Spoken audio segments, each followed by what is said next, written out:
Hey y'all, welcome to the Chemology exhibits. Are we calling them, should we call it the Chemology exhibit show? Maybe I should be able to say that better first. I have been doing what I'm calling exhibits for 15 exhibits now, and it started as a project to start sharing my work in different format. I consider myself a writer and I feel most comfortable in that format. And I've been doing video because I have an idea or an intuition that I should or want to do that. So I've been practicing. So each day I record myself thinking about something, which is a distinction I'm making in this video that maybe hasn't been made before, although I've felt it. Recording myself think is like working through a thought with writing, and a little disclaimer or pretext that I am purposefully not highly editing these videos. Part of it is to allow the observation of a thought process and letting myself observe myself, so I can observe myself and the little things that come up. Lots of stuff has already come up so far. So today's topic is, I've taken a request. I'm taking requests, and so if you haven't seen that before, take this as your message. If there's something you want me to talk about, please send it my way. And this one is what to do when you can't sleep.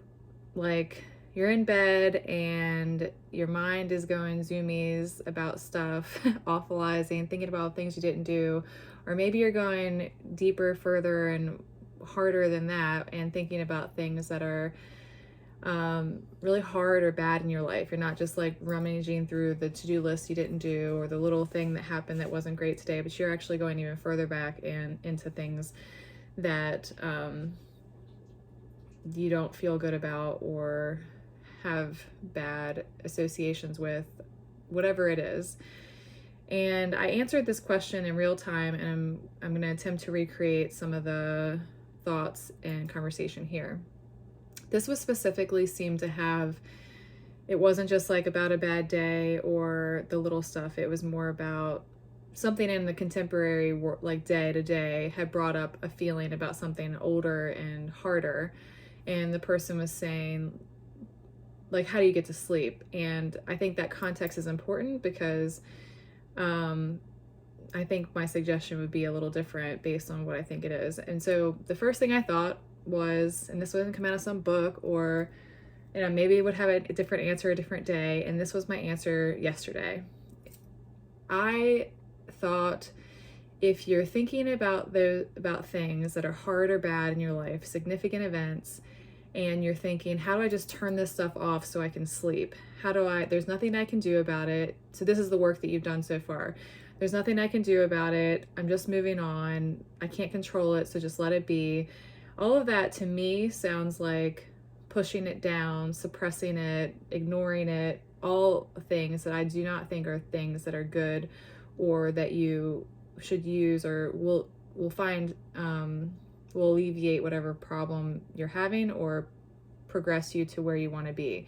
Pushing down, avoiding, if you've heard me talk about desire, things like this, I talk about always leaning into or going with or pursuing the things that we're attracted to. And while you might say, well, I'm not attracted to this bad thing that happened, I would say that you are. Attraction to me is what you notice. It's like a person who's like takes an extra sniff of a bad smell, breathes in deeper when it stinks. Like, that's attraction. You may not like the smell, like you don't necessarily want more of it, but you're attracted to it. And so anything that you're attracted to, I would say you should pursue, not avoid. And so this to me brings up that framework for me immediately. And so if the question is, how do I turn it off? My answer was, you don't. You shouldn't try to turn it off. You can't. I won't say you can't, because you can anything. But the answer to how do you get sleep when you're having those kinds of thoughts is not to turn it off or ignore it or count sheep or breathe deep 154 times. I'm not saying you're going to work all this out in that night. And I think that that's ultimately pointing to you have some bigger work to do. And so my answer included that in short, it means you haven't integrated it into your life. It means that you still think it's this bad thing that happened. And until you integrate it, meaning, I think what I mean when I say that is that you haven't necessarily made it positive or good, or although that wouldn't be terribly inaccurate to say. And what I ultimately mean is that you've brought it in a way that it's now useful. It's not a thought that like, well, I made this terrible mistake. I did this terrible thing. I was a bad person for doing this. Whatever your language is, if you're still feeling that about it, I don't think it's going to go away. It's not like it's done and over, I can't control it anymore, and it just goes away and gone and doesn't bother you anymore.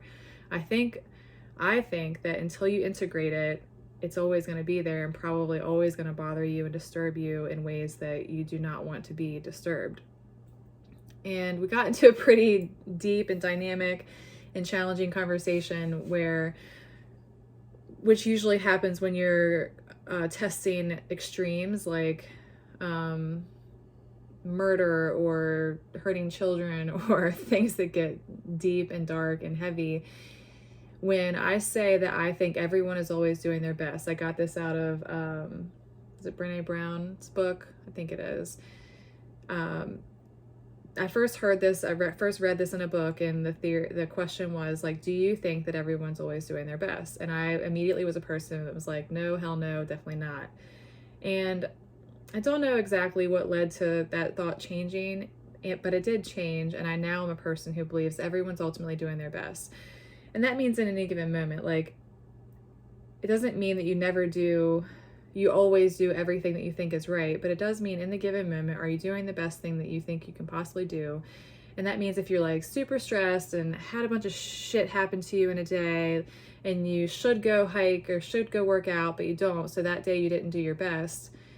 I think the way I use it, or the way I see it, is that given all the circumstances and the way that the person feels, did you do what you thought was best for that time? If you thought rest, doesn't mean you didn't also have a thought like, I should still do this, and you know you didn't do the thing you should do, but you're ultimately doing your best.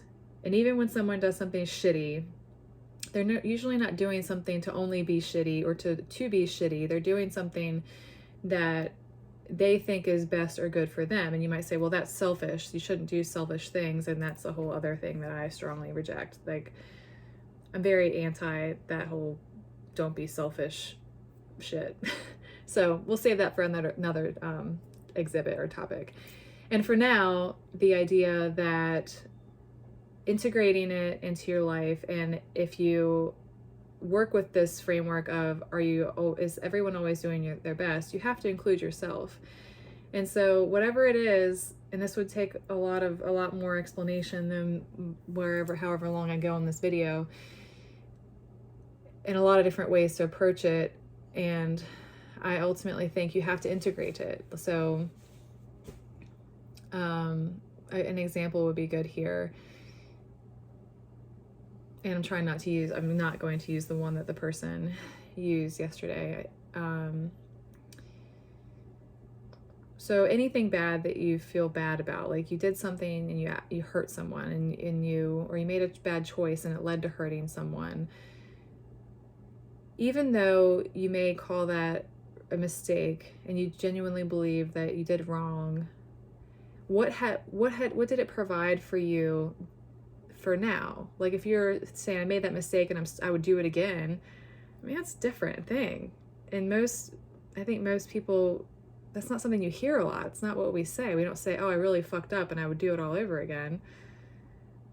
Really? Like, that's not the way it goes, right? It's like, I really messed up, and then you learn from it. That's like the I won't say natural progression, but it seems like a pretty common response. Like, what did you do to make yourself better that you wouldn't have been able to do without probably, let's just say probably wouldn't have been able to do, because you wouldn't have had those unique insights based on that experience to make those changes. You wouldn't have had the hurt to turn into something good.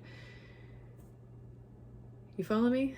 So if you're up at night because you got some deep unresolved shit, I don't think that it turns off, is my answer. I don't think there's no amount of like meditation or I mean, these are things that I've used or thought of at other times in my life, for whether it's to be to focus or to not have my mind running amok about other things. You can have a mantra that you say over and over in your mind. You can count, you can meditate, you can breathe, you can go for a run to clear your head. All of these things are putting your focus on something else. And so, yeah, sure, you can try that. And I think that